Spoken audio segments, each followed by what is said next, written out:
In a way, you came into all this just music. It's a kind of innocence almost, isn't it? Yeah. You know, change the world through music, make all your expressions, your statements, your ideas through music. And oddly enough, music seems to have taken over the world, but all those that idea of that's how you express yourself, that's how you make your position, that's how you protest, that's how you become an opposition, all that seems to have drained off, leaving only a kind of superficial version of it, if you like. Yeah, there does feel like there isn't a lot of substance. And it's funny talking about the UK black scene, if you like, whether it's UK hip-hop or the grime scene, is that you're looking for substance now. And, you know, in Britain, we're quite good at making quirky things up and almost, you know, some people say, you know, don't take yourself too serious, or you know, the Oasis of this world, people think they take themselves too serious.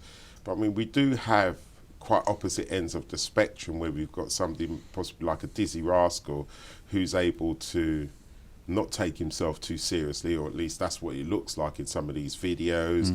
And we can almost argue the fact that some of his success might be attributed to the fact that he's looks like this really fun-loving guy. Do you know what I mean? That scares me in a way, because when our backs are against the wall and we're looking at the substance of what he's portraying, and again, I haven't quite got the equilibrium with the idea of being an artist, and do we have a situation where we have to be role models because there's so few of us, or are we just bloody artists, do you know what I mean? And we're never going to be recognised on that level until it's too late. So I'm looking at somebody like a Dizzy Rascal who's having a lot of fun with the situation, and for me, he's definitely you know, carving his way, you know, into our history, as it were. Yeah. But then we've got your Tinchy Striders and your N-Dubs, which might be a bit more of a reflection of actually what's happening in the streets, and another level of being innovative and creative.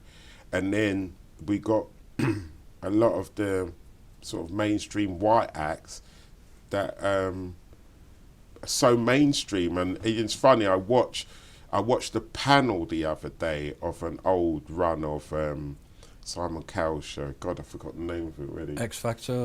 Whatever it is, you know, the Pop Idol thing, or X Factor, whatever. Yeah.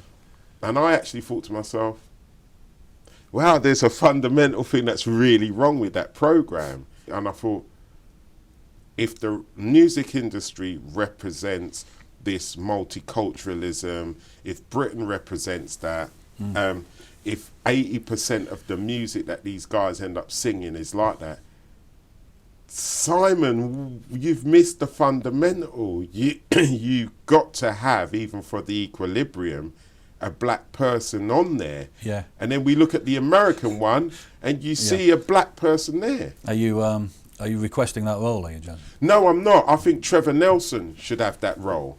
And in all seriousness, Louis Walsh should be swapped for Trevor Nelson. Sorry. No, Danny Minogue should be swapped for Trevor Nelson. Yeah. And Louis Walsh, God bless him, should be swapped for Tim Westwood. Yeah.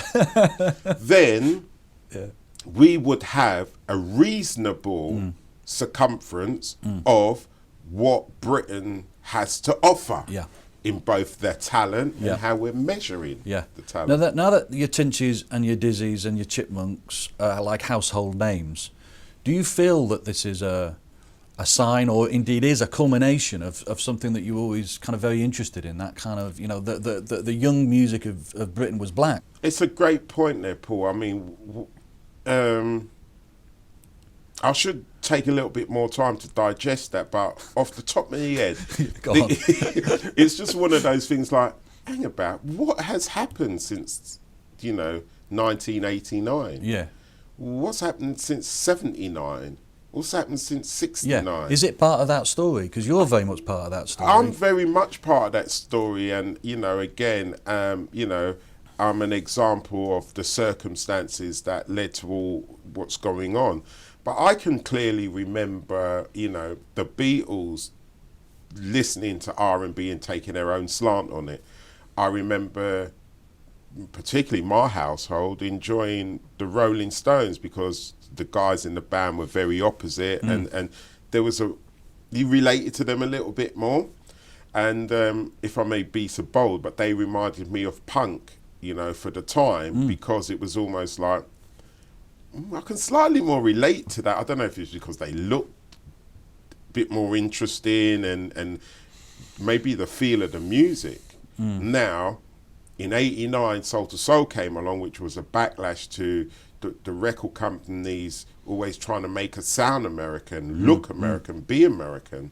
And here we are now in the year sort of 2010, and I do look back and I think to myself, oh my God, this is really awful, because nothing's really changed at all. They've just found a better way of moving the goalposts. Yeah. Different camera angles. Yeah. It's not black anymore. What is it then? They call it urban. Okay. And therefore, but is that just a shortcut to get rid of the threatening nature of the word? I think that's a great point, Paul. Sod it, yeah, it's got to be. It's got to be somebody out there who's consistently sort of like bred in the business to keep the control of it. I remember when I worked for Tommy Steele and Richard Dodd and people like that, and then the business being totally controlled by this idea of all the Jewish people in there. You know, I was a connoisseur in Jewish cuisine. You know, I could tell me latkes away from me onion barges. You know what I mean? No problem. But nowadays you've got this sort of like situation where I do question what's going on there in terms of what is this message that they're trying to portray. Because if we're looking at America and the power now of America, and in turn even black America, our resistance as English, as Europeans, is the fact that we're flying the great British flag, because, you know, my parents were very, you know, pro-British, you know, it was the mother country and that it couldn't do any wrong. What happens when that join happens, when it becomes mainstream? I think that... why can't it happen? Yeah, I just feel the reason why it's not happening is because maybe we can't be taken seriously, because we've got no one in there that really understands it, you know. We got the guys in there that may be reading Hello or the local Gazette and sort of taking their take, or no, you look trendy enough, you go and report on that story, or something like that. But also I've noticed with someone like Dizzy, for instance, what tends to happen when it does cross over into the mainstream, oddly enough, it crosses over into the mainstream through the white indie world. It's part of the idiosyncrasy of the indie world. So Absolutely. He's on Matador in America, he wins the Mercury Prize. Yeah. It doesn't almost come through as a black act, it comes through as a part of the white indie palette, if you like. I believe this is another problem that's raising its head, and this may be more for that generation, for us to have that discussion inside of that generation, because unfortunately we're always a little bit slow in Britain, that we tend to jump on something it's a little bit too late. And I mean, you know, I'm more than happy to be here and give my take on it, but I'm not like those kids. I don't live like, I mean, I'll probably parent some of it. Yeah, no, I know. You know, but it's really interesting point what you're making. But you are part of the story, and there was that world where Soul to Soul for moments seemed to be, you know, you seem to be, you know, the black British superstar. Yeah. And to an extent, you know, in your world, in the internet world, and your radio show and your OBE, you've got that. But in a funny sort of way, in a wider sense of the word and the world, you haven't. No. You know, and therefore I see a little shadow of that in the fact that we now have the Dizzies and the Tinches, and they're there and they seem to be high up in the charts. It seems to be a thing, a culmination of everything you were hoping for, and yet not quite. Someone needs to recognise that before it's too late, and I'm not putting myself up for the job. I've got a whole Rolodex out there, you know, that could help, you know, put things into perspective, because we have been about it long enough now. We are part of the fabric of our society now. I mean, there's nowhere you can go without seeing a black face. I mean, you know, for want of a, you know, as you want to call it, a smoke screen or whatever, you know, there's a black president. That's really interesting. Maybe we'll get a black mayor and it will start changing. Yeah. I don't know, but it's a very serious... But in a way, through pop music and through pop culture, there's the area where it starts to change. And at the moment, I mean, it may be an age thing, I don't know, but I just can't quite work out whether this is the change that we were kind of hoping for, or whether it's just nothing's really changed and this is just, like you say, smoke and mirrors. I feel the only ones that have come up to the mark, and probably they're not mainstream, which is why they're still in existence like that, has to be jungle stroke drum and bass, because eclectically across the globe, that stuff is infectious, you know. Yeah. It has had this spirit of the blackness, as it were, because of its roots lie within the reggae business. And when you take the essence from that, I mean, you're talking about colonialism in its, you know, majorist form. Yeah. Post-slavery, you know, because even the Jamaicans were listening to jazz and R&B and made our own versions of it, which the hybrid of ska, blue beat and that turned into reggae, reggae, for want of a better word, turned into hip-hop, you know, and so on and so forth.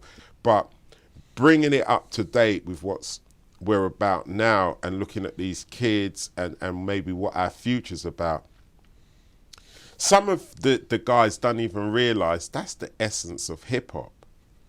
This is the essence of why things like even drum and bass came along. Now it's dubstep.